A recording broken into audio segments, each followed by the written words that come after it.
Boa noite, gente. Boa noite, João Pedro. Boa noite. Meu nome é Luana, eu sou pesquisadora na área de Geografia Agrária, faço doutorado na USP. A minha pergunta para o João Pedro é o seguinte: a minha pesquisa é sobre o crédito fundiário. A gente estava conversando aqui sobre o papel, o lugar do campesinato na sociedade brasileira, sobre o capital financiarizado, e aí eu tive algumas ideias que culminaram na seguinte pergunta. Para quem não sabe, o crédito fundiário é uma política de financiamento de terras criada pelo Estado brasileiro, mas sob orientação do Banco Mundial, que consiste no mecanismo de acesso à terra por meio de endividamento. As famílias elas fazem um empréstimo, um financiamento da terra no banco, né? E aí, nas minhas pesquisas, eu tenho constatado um elevado número de, além do endividamento, também de inadimplência, né? E aí, isso me remete a que o capital financeiro ele tem se fortalecido também por meio, né, dessa via, né?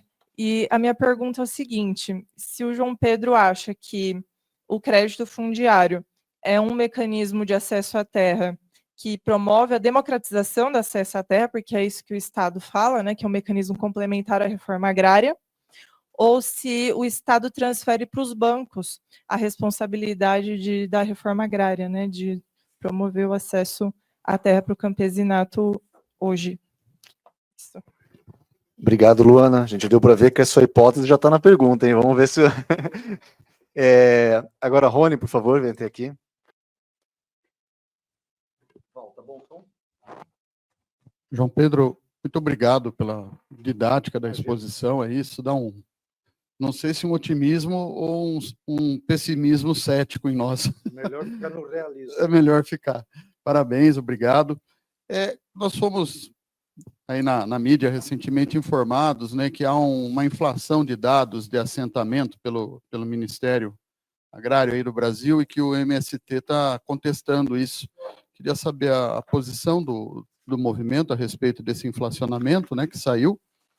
E há uma tendência reducionista, simplória, até diria, de tratar, como você mesmo disse, a questão agrária como meramente fundiária. Daria para fazer um destaque com relação a esse tema. Muito obrigado. Obrigado, Rony.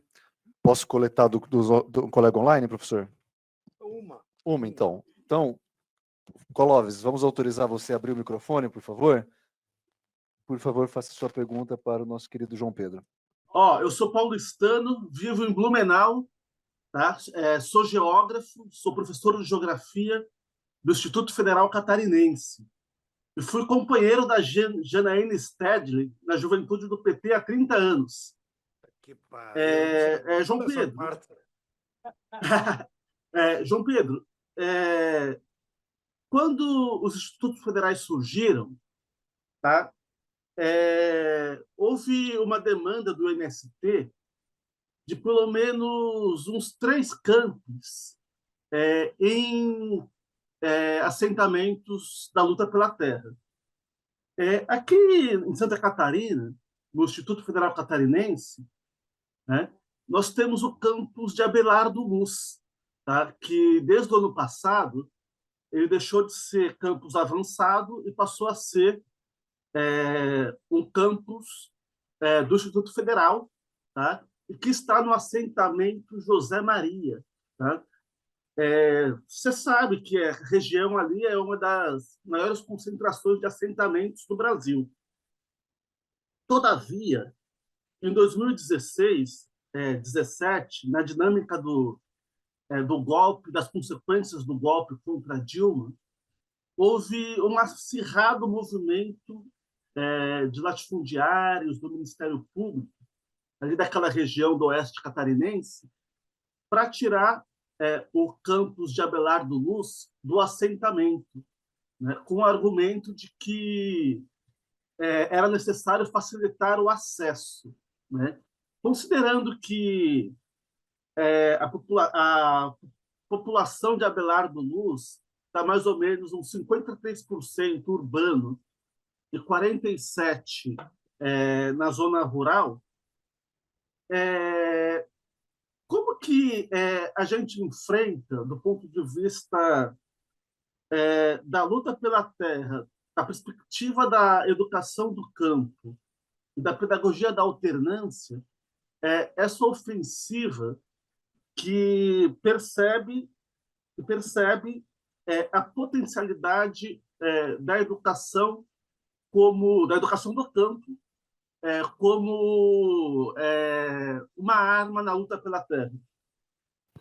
Clóvis, muito obrigado. Só antes de passar a palavra ao João Pedro, aproveitar que eu estou aqui nessa posição, eu queria incluir rapidamente uma questão didática até. Você tocou no assunto ao longo da sua exposição, professor, e ficou na minha cabeça.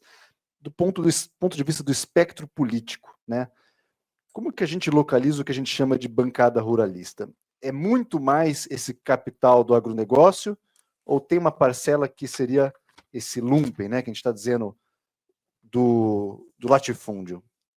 Ou tem uma comunhão de interesses, uma sobreposição de um sobre o outro, né? Se puder, até para a gente resgatar um pouco da exposição. Então, acabei incluindo uma quarta aí, tá bom? Sem sua autorização, João Pedro. Muito bem, vamos por partes. Primeiro, o crédito fundiário é um engodo, é um desperdício. E não tem nada a ver com um banco, inclusive, é dinheiro público. E o que é pior, no Nordeste eles chegaram a fazer empréstimo no Banco Mundial. Então todo o país está em dívida agora, vai ter que algum dia pagar esse empréstimo. E é importante, não é só retórica aqui, falar mal dessa política, é vocês entenderem. O crédito fundiário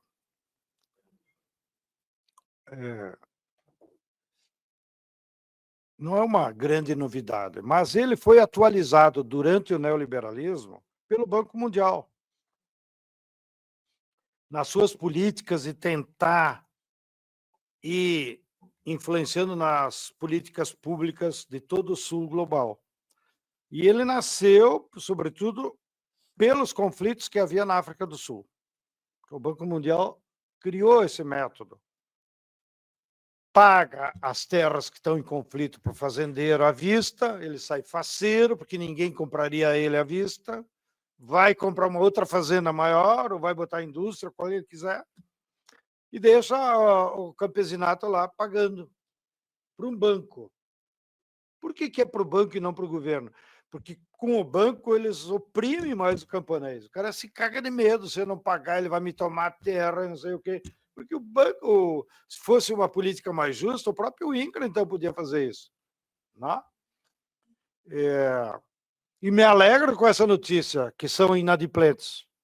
Se vocês puderem me escutar, ainda que a maior parte aqui no Brasil é no Nordeste, não? Eu diria para os que são assentados pelo crédito fundiário, não paguem.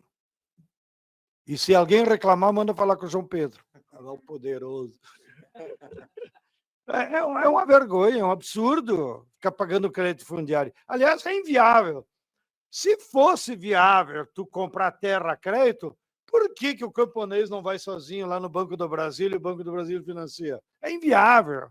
Então, envolve dinheiro público, mas o que envolve mesmo é o objetivo do Banco Mundial.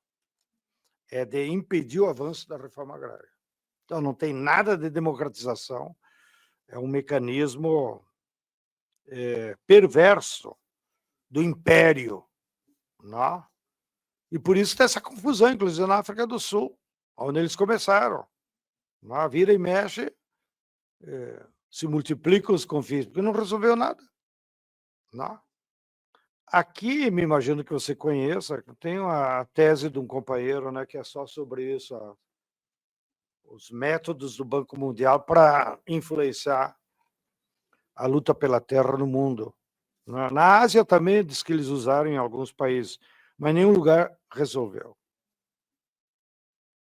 Nós, como MST, somos contra. Agora, o que acontece? Às vezes lá no Nordeste dava uma área de conflito, área pequena, 100, 200 hectares, o fazendeiro brabo. Aí o INCRA dizia, não, eu não posso desapropriar, não está na lei, a lei tem que ser acima de tantos módulos, tal. Tá? E aí também a CONTAG defendia o crédito fundiário. Então, nós aceitávamos como uma medida para resolver aquele conflito, mas nós sabíamos que no futuro ia dar problema. Então, resolve o conflito, o fazendeiro vendia os 100 hectares deles, e as famílias não precisavam sair do local, né? Em geral, eram famílias muito do local. No Nordeste também aconteceu muito, eram meieiros, já eram. Então, no fundo, foi uma solução para o cara se livrar da terra e sair com o dinheiro no bolso à vista. Dados do assentamento, eu estava procurando aí, acabei me perdendo, porque eu achei só uma tabela. A tabela que eu tenho aqui, que vou mandar para você depois distribuir para a turma, aparece as famílias assentadas por governo, né? Por período governamental. E quem organizou essa tabela foi o Dataluta, lá na Unesp de Presidente Prudente, que vem acompanhando há muitos anos todo esse processo. Eles são muito rigorosos, usando os critérios da geografia e tal, né? E nós sempre simulamos, é eles que têm que fazer esse tipo de estatística, não é o movimento popular. Se é o movimento popular, diz, isso já é tendencioso, então deixa para a universidade. Né?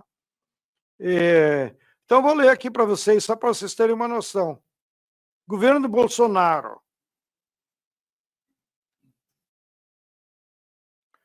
Eles criaram legalmente 48 assentamentos e assentaram 2.000 famílias. Governo Lula até agora, 2 anos e meio, criaram 62 assentamentos e assentaram 3.000 famílias. 3.000 famílias. Vou dar para ele a tabela, viu que ele é o mais brabo. No ano, como é que eu vou chamar aqui?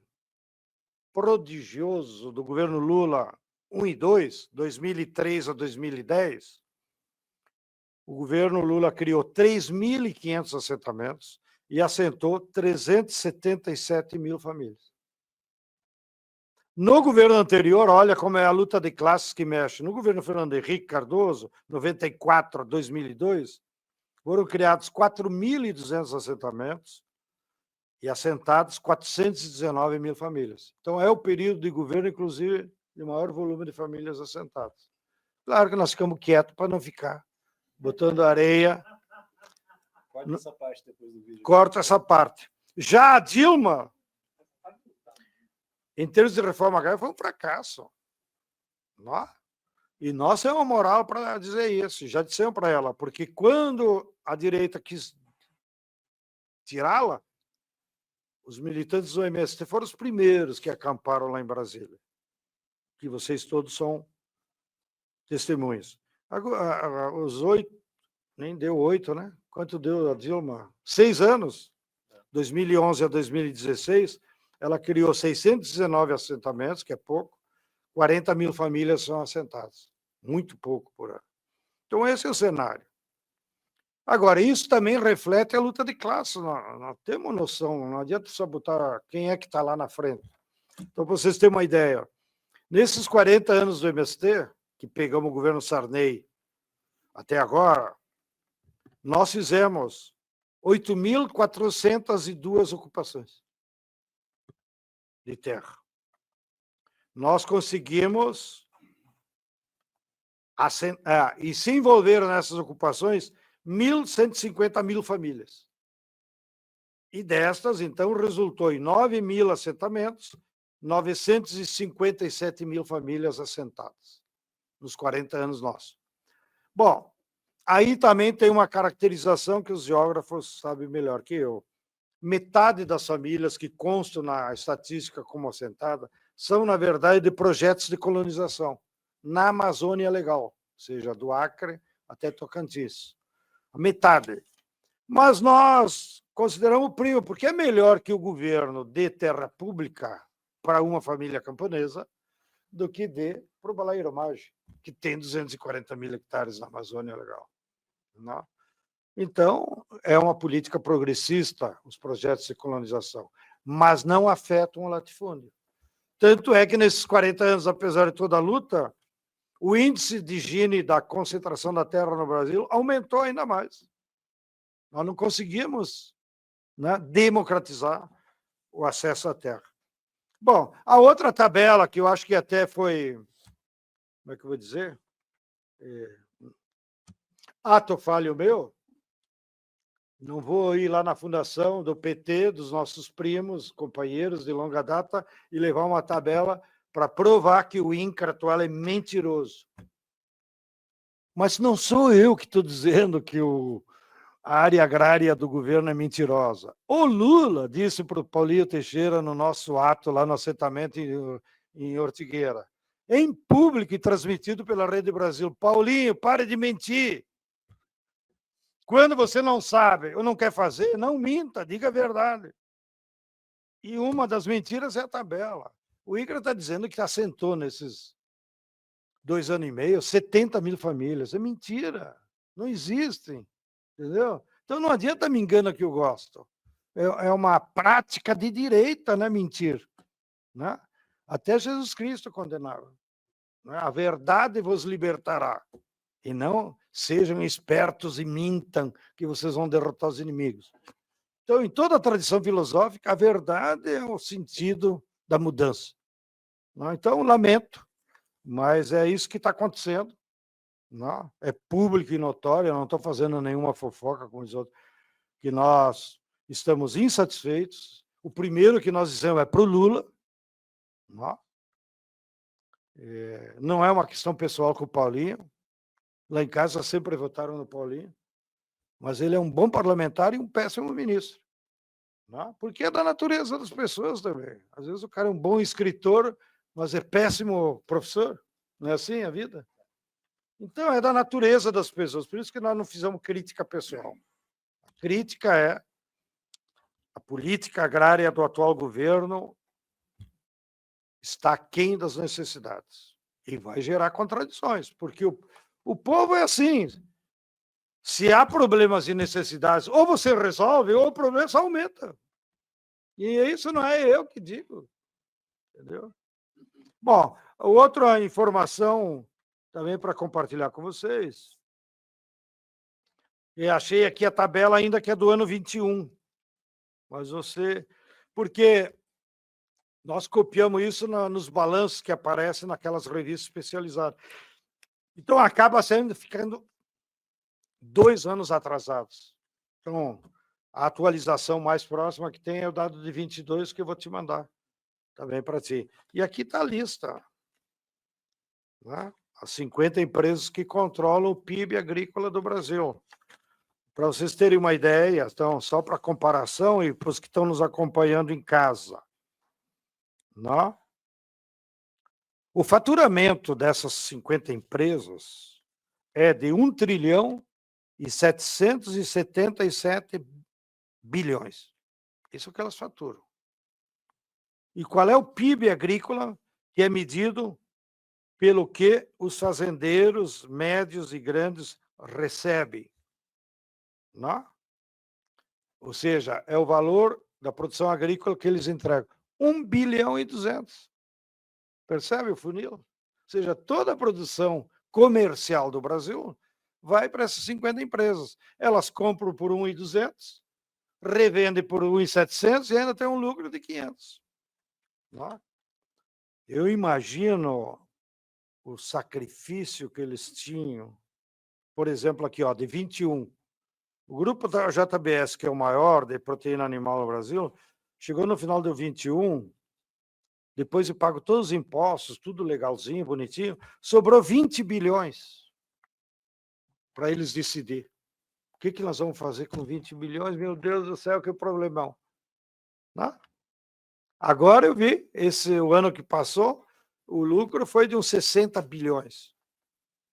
Não? Então, é uma concentração tal de capital que os órgãos de Estado...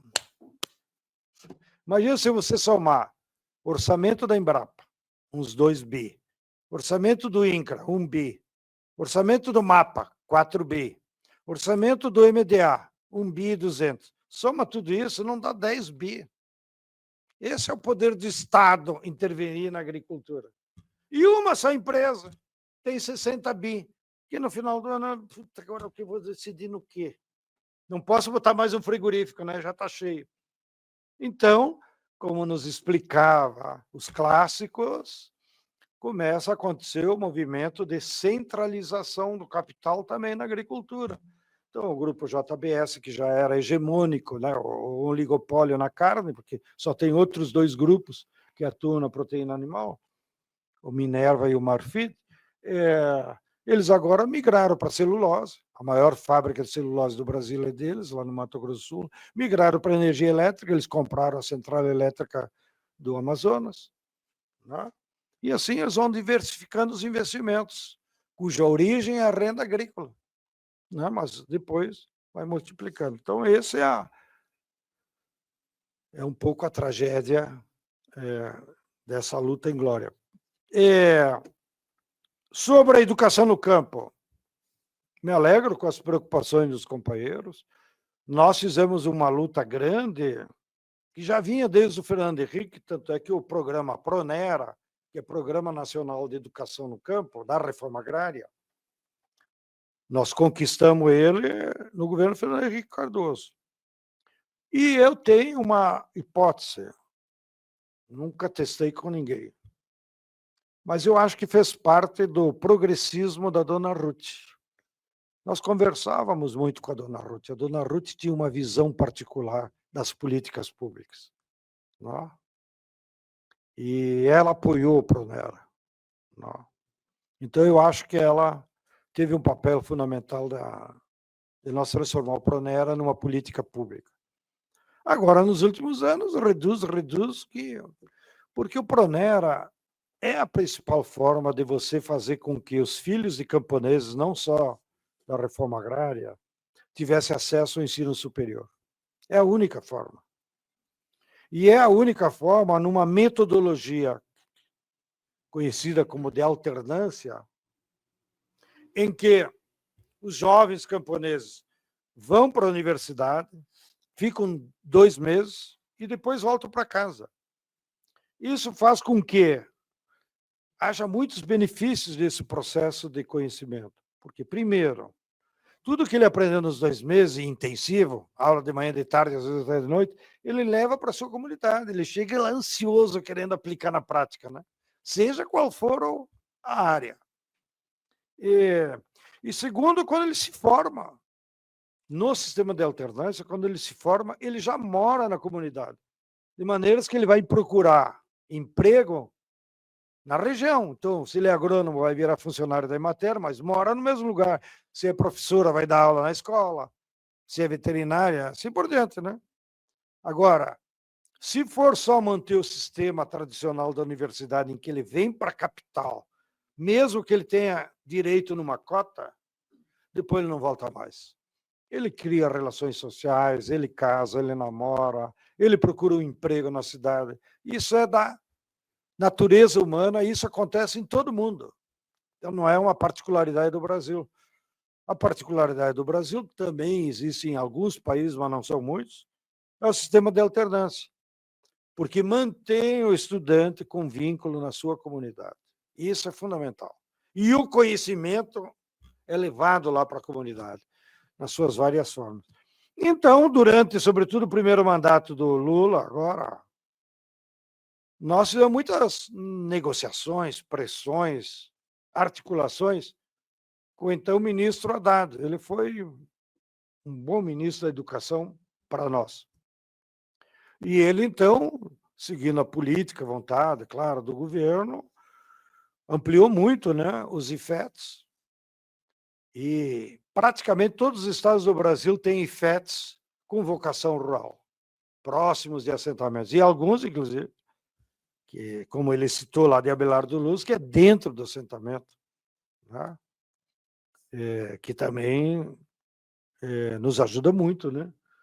Tem um também em Marabá, que é dentro do assentamento, ou seja, o INCRA cedeu alguns lotes para botar o IFET. Então, tem uma vocação e uma prática, e está lá, né? E outras regiões do Brasil também têm IFETs próximos. E tem as 3 universidades que dialogam conosco também, que nós consideramos conquista daquele período, que foi a UNILA, estive com eles agora o mês passado, e felicito a comunidade acadêmica da UNILA, porque foram os únicos que tiveram coragem, Árabe, de organizar celebrações pelos 100 anos da Coluna Prestes. O Prestes passou por lá em maio de 25 e ficou acampado lá durante algumas semanas ou meses, até que a correlação de força se clareasse melhor.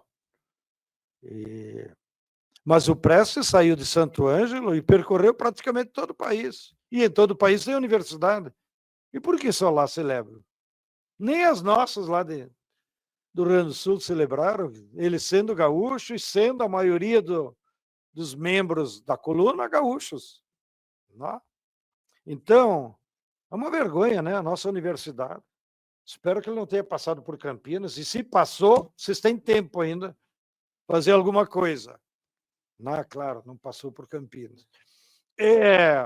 Mas fui lá nessas atividades da UNILA, e a UNILA é fruto desse esforço, tentar fazer uma universidade aí latino-americana, mas que tem tudo a ver com os pobres do campo, tanto do Brasil, né? Imagine, algum filho de burguês aqui de Morumbi vai querer estudar em Foz do Iguaçu, nem amarrado, né? Ou um professor ir lá dar aula em Foz do Iguaçu, né? Então, esse componente geográfico pesa, né? Nas opções de vida das pessoas. Então, a UNILA virou uma universidade vanguardista nesse aspecto, porque a maioria ainda dos estudantes são brasileiros, mas de origem humilde, da classe trabalhadora, e os outros 40% tem haitiano, paraguaio, argentino, boliviano. Então, é muito legal lá a universidade. Depois nós tínhamos uma outra universidade, que foi a Fronteira Sul. Aí eu tive uma pequena... Eu digo MST, com outros movimentos do campo, na época que nós pressionava, primeiro conseguimos que seja uma universidade. Segundo, que fosse a primeira universidade interestadual. Ela tem campus no Rio Grande do Sul, Santa Catarina e Paraná. Só ela tem isso. E a terceira briga nós perdemos. Nós queríamos botar o nome de Universidade Federal Guarani, porque o território dela coincide com o que foi os Guarani. Então seria uma bela homenagem aos nossos ancestrais, né? Cada vez que de manhã eu fico tomando mate, eu fico pensando, aonde nós erramos, né? Em homenagem aos Guarani. Mas, como o Haddad quis ser democrático, então os movimentos decidem aí a maioria dos movimentos decidiram por ser Universidade Federal Fronteira Sul. Como nos movimentos não tinha nenhum geógrafo, erraram até no nome. Porque não é Fronteira Sul, né? Tu imagina, a universidade tem sede em Francisco Beltrão, no sudoeste do Paraná, oeste de Santa Catarina e noroeste do Rio Grande do Sul. Onde é que está a Fronteira Sul? A Fronteira Sul é Bagé, Candiota, Ulha Negra, né? Dom Pedrito. Então, erraram até no nome. Mas, quem sabe, algum dia a gente troque o nome de novo para os Guaranis. Então, o nosso movimento, já que eu acho que esse era o sentido da pergunta do companheiro que está nos acompanhando, o nosso movimento teve uma preocupação sempre muito cuidadosa com o direito à educação. Porque nós aprendemos com todos os clássicos e com a luta de classe. Só o conhecimento liberta verdadeiramente as pessoas. Não adianta tu ter terra, ter trator, ser sócio de uma cooperativa, viver bem e ser ignorante. Não dá. A nossa luta pela reforma agrária é também uma luta pela democratização do conhecimento. E o conhecimento nas suas várias formas, entre eles, como foi citado aqui, através do ensino superior, óbvio. Não? Se não for um agrônomo agroecologista, só na retórica, não? Tem que ter estudo, sistematização, é para isso que existe a universidade. Não? E por isso que lutamos tanto, para que as universidades brasileiras sejam mais democráticas. Não? Infelizmente, digo isso como denúncia, nós temos convênio com mais de 50 universidades públicas, para os mais diferentes cursos que precisamos. Porém, o único curso que nós não conseguimos fazer pelo Pronera é medicina. Porque a medicina ainda nesse país é patrimônio das elites. Só pode estudar branquelo e que tenha dinheiro. Porque mesmo quando consegue cota, aí não tem bolsa, aí não consegue comprar o livro, aí não consegue... É uma nheca, porque o cara tem que estudar todo dia. Como é que o pobre faz? Não? Então, a título de homenagem, reconhecimento, nós temos conseguido formar os nossos médicos na Irlanda e Cuba e na Irlanda e Venezuela. Nós temos mais de 500 médicos, filhos e camponeses, formados na Irlanda e Cuba e na Irlanda e Venezuela, que somos muito gratos àquele povo. Agora estamos preparando aí na nossa escola, tomara que algum deles tenha se inscrito, 90 jovens de 2 estados só, Ceará e Bahia. Por quê? Porque os governos de lá, que são de esquerda, eles toparam o governo do estado bancar bolsas para eles. Né? Então, é também uma forma de contribuição para a própria faculdade de medicina. Né? Então, o governo, claro, é uma bolsa rebaixada para os padrões brasileiros, né? Mas eu reconheço a coragem que esses 2 governadores tiveram de bancar. Não, nós vamos na bolsa. Então, vai ir 30 estudantes do Ceará e 60 estudantes da Bahia. Nós estamos preparando aqui na nossa escola, para eles já ir com espanhol, já ir com o que eles chamam de pré-médico, então aquelas cadeiras básicas, biologia, não sei o que, química, eles já fazem aqui, não precisa gastar lá o tempo. Então, eles já vão entrar em setembro direto na Faculdade de Medicina, lá de Cuba. E estão preparando outros 30 que daí vão na ILAN da Venezuela. Isso tudo para dizer como nós somos, botamos energias em garantir que a nossa juventude estude. Mas, por outro lado, nós temos também uma dívida histórica que está difícil. Na maioria dos assentamentos nós resolvemos, mas nós queremos resolver na sociedade. Saiu essa semana as estatísticas do IBGE, espero que vocês tenham lido. 9,1 milhões de brasileiros não sabem ler e escrever. São adultos, trabalham, produzem renda, fazem parte da nossa sociedade. E nós negamos a ele o direito de conhecer as letras. Isso é inaceitável. Não? E aí os analfabetos são invisíveis. Vai falar com alguém do governo. Não, no Brasil não tem mais analfabeto. Bom, tá bom, então. Compre aí a publicação do IBGE, que deve ter até por município, né? Onde estamos 9 milhões. E a outra tragédia, que daí não é nesse item, mas também está relacionada com a educação. 8,1 milhões são jovens de 16 a 25 anos que não estudam e não trabalham. Somando os dois, que são os jovens e os idosos, dá 18 milhões de brasileiros. São poucos os países da América Latina que têm 18 milhões de habitantes. Então, é uma tragédia. Nós cansamos já. Agora o MEC abriu uma portinha, graças a Deus, de bancar o programa de alfabetização para adultos que nós estamos fazendo na periferia de algumas cidades.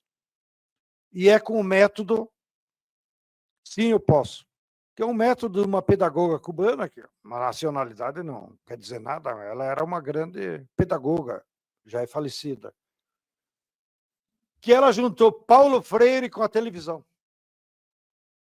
Interessante, né? E construiu esse método em que as pessoas são estimuladas a aprender a ler e escrever como se fosse uma novela na televisão. Então, você liga a televisão, tem as aulas. E em 65 aulas a pessoa sai. Então, qual é a vantagem disso? Porque motiva as pessoas não é aquele negócio chato, tem um padrão, né? As aulas são tudo igual. Permite que o monitor seja qualquer um de nós aqui. Não precisa ser pedagogo, especialista em alfabetização, porque as aulas estão lá. O pedagogo que faz liga e pede para eles. Entenderam? Não, não entendi. Tá bom, então vamos ver de novo. Né? Entendeu? Aí vai para o quadro, eventualmente fazer um exemplo, né? Repete. Mas em 65 dias eles saem escrevendo melhor que eu. Né? Nós já aplicamos esse método no Maranhão, no Alagoas, e nas áreas de assentamento, claro, e agora estamos aplicando na periferia de algumas cidades. Bom, por último, já que estamos também no fim do tempo, o tema da bancada ruralista. Aí tem de tudo, aí é a burguesia agrária. Então você vai encontrar miliciano, vai encontrar pastor evangélico, vai encontrar latifundiário, mas não importa muito qual é a origem de classe do deputado. O que importa é ele que está lá para defender uma classe, a burguesia agrária, que se divide nos dois modelos. Pode ser agronegócio, pode ser o latifundiário. E eles operam só em defesa dessas duas classes. Eles estão lá, pagos por nós, para exercer esse papel. Mas, convenhamos, na estrutura de Estado do Brasil, não é só a bancada ruralista que se comporta assim. O Poder Judiciário é assim. Né? A grande mídia é assim. Então, existem outros atores a serviço do capital no campo, que não seja só os deputados. Não? Acho que vocês todos, como são do ramo, devem ter acesso ao conhecimento. Nós somos muito gratos, digo isso até para agradecer publicamente, o trabalho que vem sendo feito pelo portal De Olho nos Ruralistas, que é um grupo de jornalistas fantástico que tem se dedicado a isso, a monitorar diariamente o comportamento da bancada ruralista, o comportamento do agronegócio, etc. Então, aqui me quedo, disse o Che Guevara quando chegou em Santa Clara. Vai, Pedro. João Pedro, quero aproveitar esses 10 minutos finais para te fazer uma proposta indecente, uma espécie de pinga-fogo. Pergunta rápida, você responde só. É comigo mesmo. Então tá bom. Então, o seu nome, por favor? Mário, vou ouvir o Mário, vou ouvir o Sabino, vou ouvir a Mônica. Vou Tu pedir combinou com eles? Eles vão ter que seguir, então, o seguinte, ser muito objetivo E o João eles falam e eu pimba. responde Tipo a CPI, assim. meio parágrafo. Qual CPI? Depende de qual, né? Aquela que me crucificaram. Mas lá aquela você deu aula. Aqui, então vamos lá. Eu vou começar então pelo Mário, por favor, ser bem objetivo. A gente tem só 10 minutinhos. Sim, agora. Depois a Mônica. Mônica, vai, se prepara, tá? acho- Pergunta rápida. Acho muito difícil. Alguém disse que tem que falar pouco e falar rápido, mas vou conseguir, viu, Sted?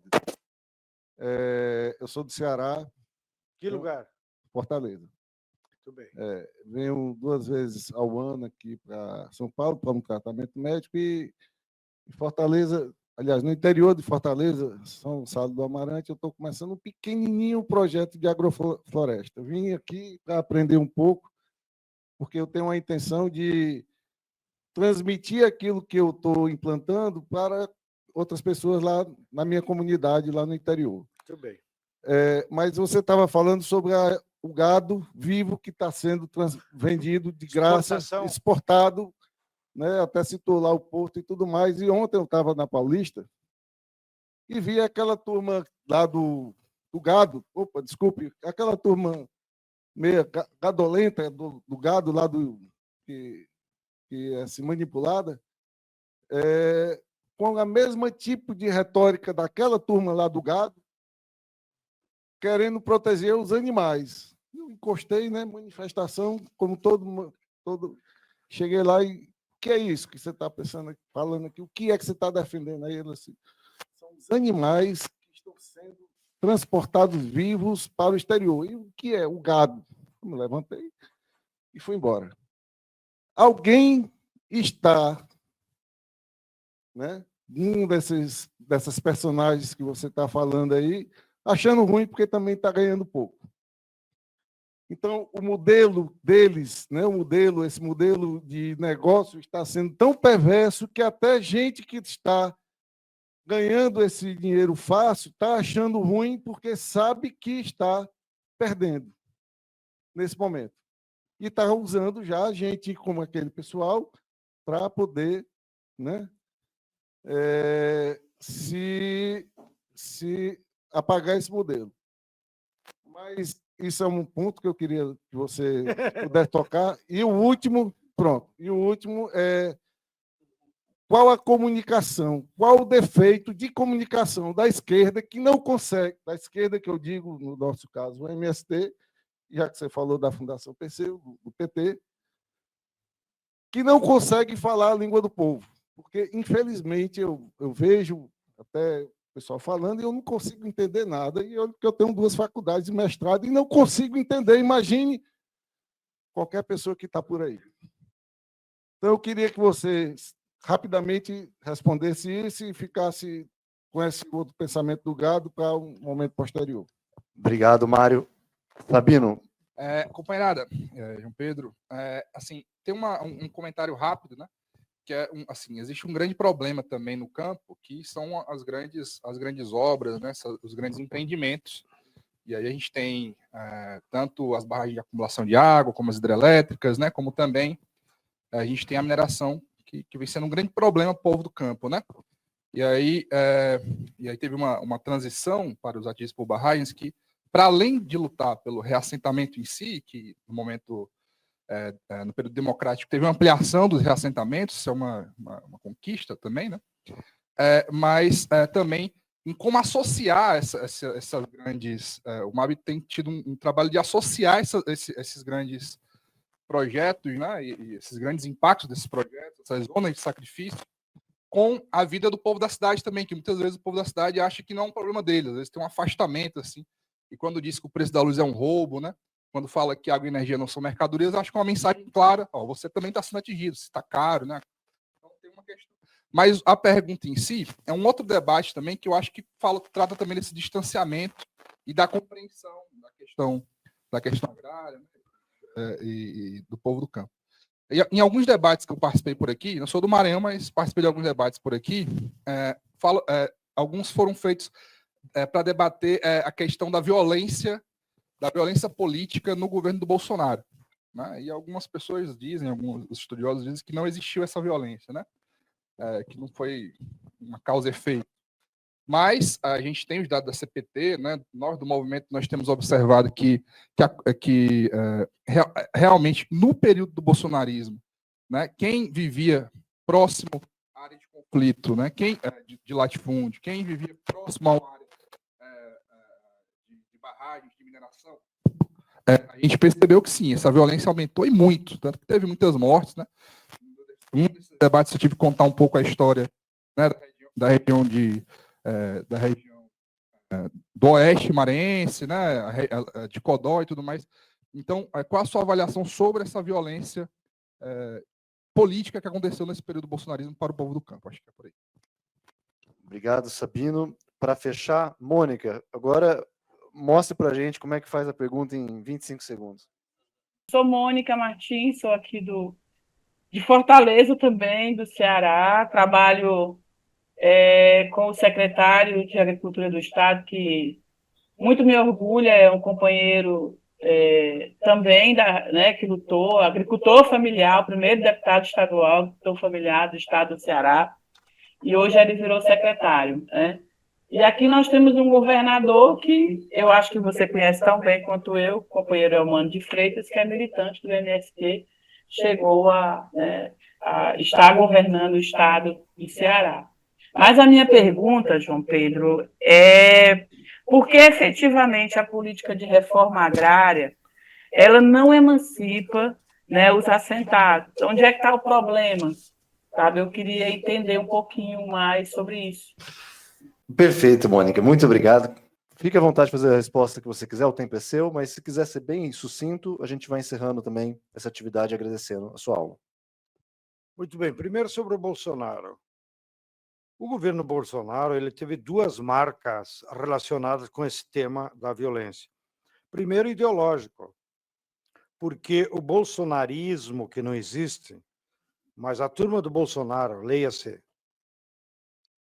a extrema-direita, que era financiada pela burguesia, Bolsonaro, como grupo, eles não têm força social. Quem tem força é a burguesia, que financiaram eles para tentar uma saída da crise. Mas, no bojo dessa ideologia da extrema-direita, eles pregavam o fascismo.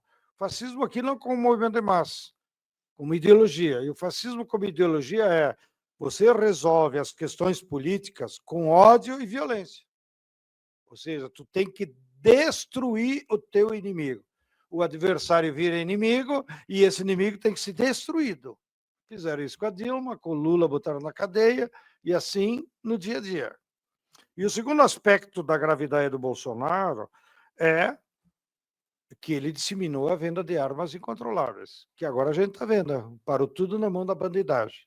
Mas aqueles CAC, né, que eles organizavam, aquilo lá, faz parte dessa ideologia fascista, mas trouxe como resultado a disseminação das armas. E arma nunca faz bem para nenhuma sociedade em qualquer período da nossa história. No campo, seja no Bolsonaro, seja agora, eu agradeço a pergunta, o problema não é uma motivação pessoal ou da fazendeirada. A violência no campo, nos últimos 20 anos, a característica principal é na fronteira agrícola. Por quê? Aquele movimento que eu falei, o capital vai lá para a fronteira agrícola para se apoderar dos bens da natureza, inclusive da energia elétrica. Não? E ao chegar lá na fronteira agrícola, tem populações, povos indígenas, quilombolas. Não?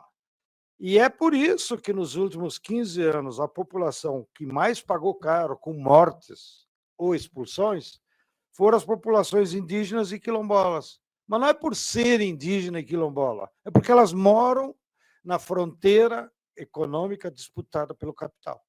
E o capital não tem limite, se ele tiver que matar, mata, entendeu?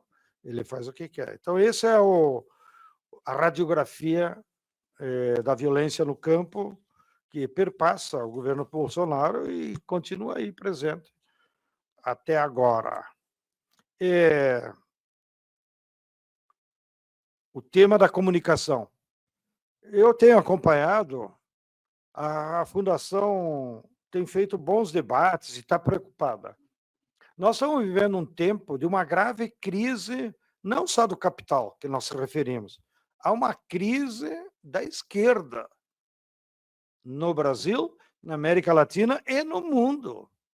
Não? E essa crise da esquerda ela aparece nas formas de organização, na forma de formação política, na comunicação, e nós deixamos de organizar a classe trabalhadora, porque aquelas ferramentas clássicas que nós estávamos acostumados do sindicato, da fábrica, já não aglutinam a maior parte da população. Agora, a população ela está dispersa nas periferias. Né? Vira e mexe, eu escuto, inclusive, do Dari, do pessoal lá da Unicamp que pesquisa.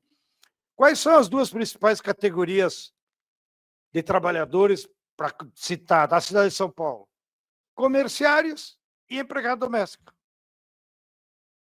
Vamos organizar eles? Aonde que eles estão? O máximo que tu encontra no supermercado, 300 pessoas. Então, aonde que está essa classe trabalhadora dispersa e que é mais necessitada? Está nas periferias.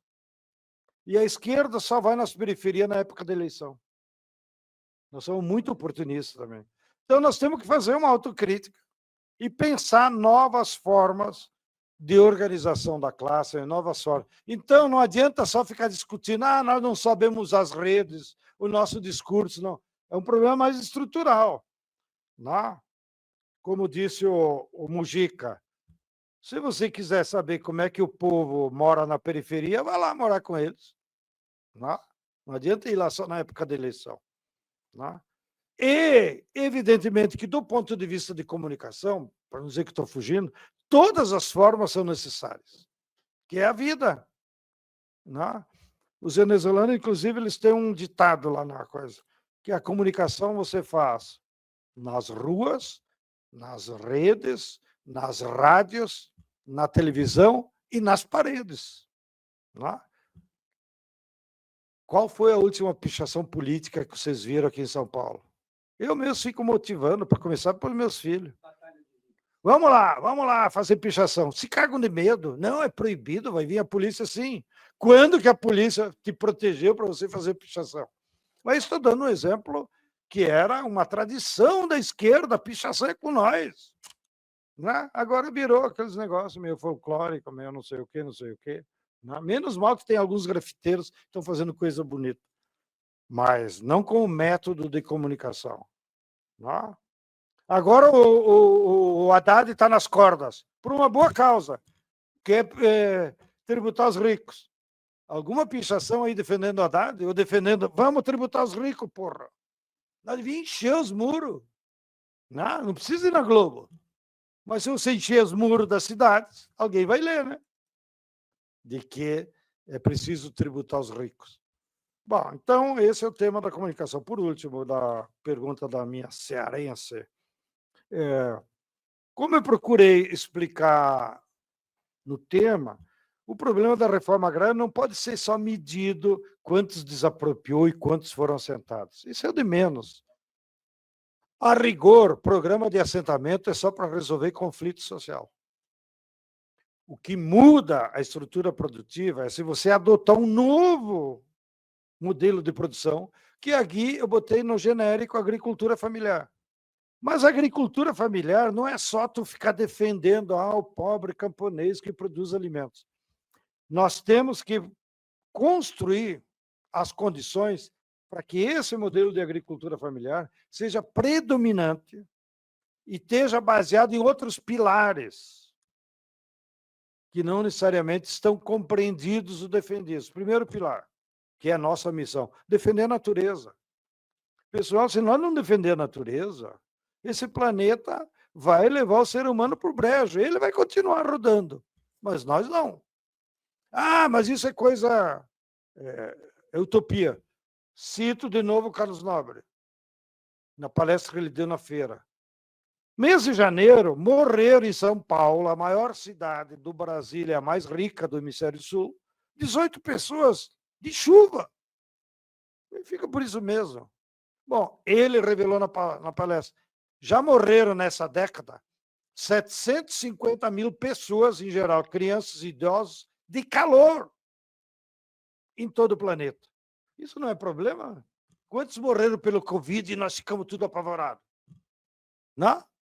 Então, se nós não defender a natureza, se não reflorestar, se não defender as águas, se não defender a biodiversidade, vai vir um problemão sério por aí.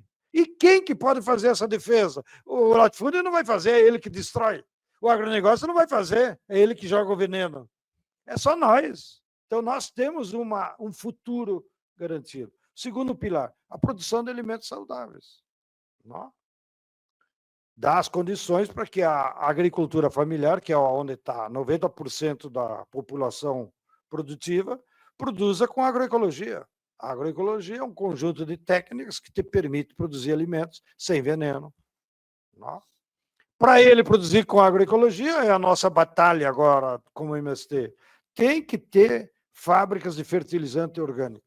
E sem fertilizante não tem como tu aumentar a produtividade. Tem que ter fábrica de máquina que produz máquinas pequenas para o camponês. Senão ele nunca vai aumentar a produtividade do trabalho, só na enxada. Ninguém é louco. Não? Terceiro pilar, a agroindústria. Nós devíamos ter um grande programa generoso de agroindústrias cooperativas para beneficiar os alimentos e levar para a cidade. Não tem como você vender in natura alimento para 200 milhões de pessoas. Tem que passar por algum processo de beneficiamento. E para isso tem que ter agroindústria, tem que ter cooperativa, tem que preparar o pessoal para isso. Então, notem, o programa de reforma agrária agora, companheira do Ceará, não é apenas disputar palmo de terra, isso é o de menos.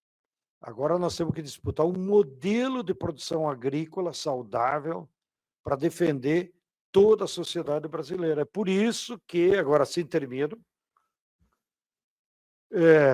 nós criamos esse conceito nos debates internos, reforma agrária popular. Onde é que mostra? É lá?